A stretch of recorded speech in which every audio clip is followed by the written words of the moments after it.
Trading but எப்படி by பண்ணுற? Okay, HPU கன்சல்டன்சியால் நாங்கள் கிரிப்டோ மார்க்கெட்டில் அதுவும் ஸ்பாட் மார்க்கெட்டில் ட்ரேட் பண்ணுற ட்ரேடிங் பட்ஸ் தான் நாங்கள் ரெக்கமெண்ட் பண்ணுறேன்.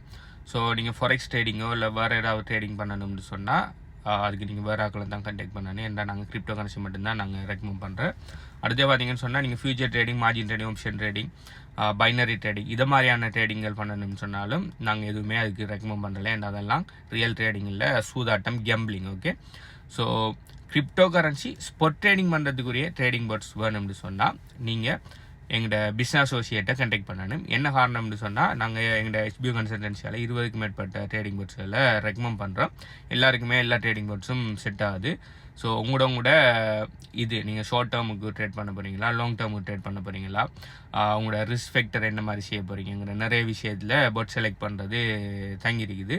ஸோ உங்களுக்கு பெஸ்ட்டான ட்ரேடிங் பட் டீட்டெயில்ஸ் வேணும்னு சொன்னால் நீங்கள் எங்களோட ஹெச்பியூட பிஸ்னஸ் அசோசியேட்டை கண்டெக்ட் பண்ணிங்கன்னு சொன்னால் அவங்களோட பேசக்குள்ள அவங்க உங்களுக்கு எது பெஸ்ட்டான ட்ரேடிங் பட் சொல்லி ஃபுல் டீட்டெயில்ஸ் தருவாங்க. ஸோ எப்படி எங்களோட பிஸ்னஸ் அசோசியேட்டோட பேசிக்கொள்ளலாம்னு சொன்னால் கீழே பிஸ்னஸ் அசோசியேட்னு சொல்லி கீழே கமெண்ட் பண்ணுங்கள். எப்படி அவங்களோட கண்டெக்ட் டீட்டெயில்ஸ் எடுக்கிறேங்கிற எல்லா டீட்டெயில்ஸையும் நான் சொல்கிறேன். ஓகே, ஆனால் நீங்கள் ட்ரேடிங் பட் சொல்கிற பெஸ்ட்டான ட்ரேடிங் பட் வந்து தெரிஞ்சோம்னு சொன்னால் கரெக்டாக பிஸ்னஸ் அசோசியேட்டோட பேசணும். ஓகே, ஸோ பிஸ்னஸ் அசோசியேட்டோடலி கீழே கமெண்ட் பண்ணுங்கள். அடுத்து மத்தாக்கள் நீங்கள் ட்ரேடிங் பட்ஸ் கனெக்ட் பண்ணிடுறீங்களா, ட்ரேட் பண்ணுறீங்களா, இல்லாட்டி நீங்கள் மேனுவல் ட்ரேடிங் பண்ணுறீங்களான்னு சொல்லி கீழே கமெண்ட் பண்ணுங்கள். பை.